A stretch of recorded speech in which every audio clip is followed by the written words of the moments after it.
Hello అండి అందరికీ. Welcome to my channel అన్నం ఆయుర్వేదం. ఈరోజు ఇంకొక రెసిపీతో మీ ముందుకు వచ్చేసానండి. అదే పన్నీర్ మసాలా గ్రేవీ కర్రీ. ఇదైతే టేస్ట్ చాలా బాగుంటుంది. ఒక్కసారి నేను చెప్పిన టిప్స్తో ఈ కర్రీ అనేది ట్రై చేసేయండి. Let's start the video. ఫ్రెష్‌గా ఉన్న పన్నీర్ తీసుకొని ఈ సైజ్ పీసెస్‌గా కట్ చేసి పక్కన పెట్టుకోవాలండి. నెక్స్ట్ ఒక టొమాటో కూడా చిన్న పీసెస్‌గా కట్ చేసి అది కూడా పక్కన పెట్టుకోవాలి. నెక్స్ట్ ఆనియన్స్ అనేవి ఇలా స్లైసెస్ కింద కట్ చేసి పక్కన పెట్టుకుందాము. నెక్స్ట్ ఇందులోకే ఈ కర్రీలో పచ్చిమిర్చి అనేది యూజ్ చేయరండి. ఫ్రైలో అయితే యూజ్ చేస్తారు. పన్నీర్ పీసెస్‌ని ఇలా కట్ చేసి పెట్టుకున్నాక ఒక 2, 3 టైమ్స్ అనేది చాలా నీట్‌గా వాష్ చేసుకోవాలండి. నెక్స్ట్ వీటిలోనే కొంచెం ఉప్పు, కారము, పసుపు, కొంచెం గరం మసాలా అనేవి అన్నీ యాడ్ చేసి బాగా మిక్స్ చేసి పక్కన పెట్టుకోవాలి. సో, చూస్తున్నారు కదా! ఇలా ట్యాప్ చేస్తే సరిపోతుంది. ఇలా 2, 3 మినిట్స్ ఉంచేసిన తర్వాత మనం హ్యాండ్‌తో బాగా మిక్స్ చేయాలి. ఎందుకంటే సాల్ట్ అనేది ఒక సైడే ఉండిపోతుంది కదా! సో, అవి ఒక 20 మినిట్స్ అనేది పక్కన పెట్టుకోవాలి. నెక్స్ట్ ఇవాళ మగ్గిన తర్వాత ఒక పాన్ పెట్టుకొని అందులో ఫ్రైకి సరిపడా ఆయిల్ యాడ్ చేసుకోవాలి. అది బాగా హీట్ అవ్వాలండి. హీట్ అయిన తర్వాత అది మీడియం ఫ్లేమ్‌లోకి టర్న్ చేసుకున్నాక అప్పుడు ఈ పీసెస్ అనేవి వన్ బై వన్ యాడ్ చేసుకోవాలి. సో, చూస్తున్నారు కదా! నేను వన్ బై వన్ ఎలా అయితే టర్న్ చేస్తున్నానో అలా వన్ బై వన్ అనేది టర్న్ చేసుకోవాలి. ఎందుకంటే ఇవి చాలా స్మూత్‌గా ఉంటుంది కదా! పీసెస్ కింద విడిపోతాయి. ఇలా ఫ్రై అయిన తర్వాత మనం వేరే ప్యాన్‌లోకి సెపరేట్ చేసి పెట్టుకుందాము. సో, ఇవి కూల్ అయ్యేలోపు నెక్స్ట్ దీనిలోకి మసాలా అనేది రెడీ చేసుకుందాము. ఇందులోకి మనం ఇందాక చాప్ చేసి పెట్టుకున్న ఆనియన్స్ ఉన్నాయి కదా! సో, అవి కూడా యాడ్ చేసుకొని జస్ట్ ఇవి మగ్గాలి అంతేనండి. ఫ్రై అవ్వకూడదు. నెక్స్ట్ టొమాటోస్ కూడా యాడ్ చేసుకుందాము.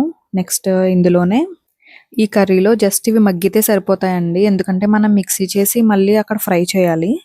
నెక్స్ట్ ఇవి ఇలా కొంచెం మగ్గిన తర్వాత 1 స్పూన్ ఆఫ్ ధనియా యాడ్ చేసుకున్నాను. ఇందులోనే ఒక 1 స్పూన్ ఆఫ్ జీరా కూడా యాడ్ చేసుకోవాలి. జస్ట్ ఇందులో మగ్గాలండి. మెయిన్ గుర్తుపెట్టుకోండి, ఫ్రై అవ్వసరం లేదు.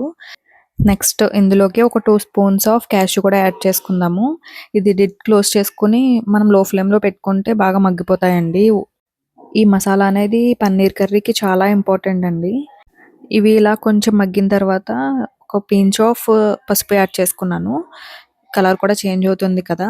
సో, ఒక ఫ్రై చేసిన తర్వాత ఇవి బాగా కూల్ అవ్వనివ్వాలి. స్టవ్ ఆఫ్ చేసి పక్కన పెట్టుకుందాము.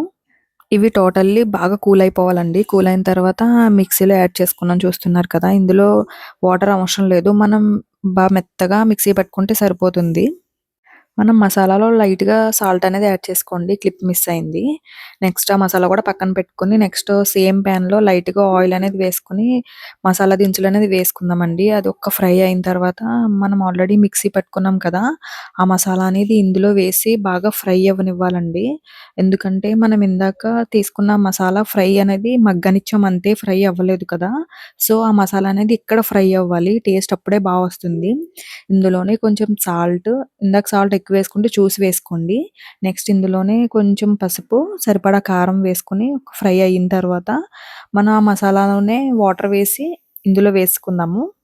ఇందులో ఆయిల్ సరిపోకపోతే కొంచెం ఆయిల్ యాడ్ చేసుకోండి. మనకు ఆయిల్ పైకొచ్చే వరకు మనం ఫ్రై చేసుకుంటానే ఉండాలి. హై ఫ్లేమ్ పెడితే మాడిపోతుంది. లో ఫ్లేమ్ పెడితే ఎక్కువ ఫ్రై అవ్వదండి. మనం మీడియం ఫ్లేమ్‌లోనే పెట్టుకొని గరిటె పెట్టి మనం ఫ్రై చేసుకుంటానే ఉండాలి. అస్సలు వదిలేయొద్దు. వదిలితే మాడిపోతుందండి. సో, చూస్తున్నారు కదా! ఆయిల్ అనేది ఎలా వస్తుందో బబుల్స్ కింద.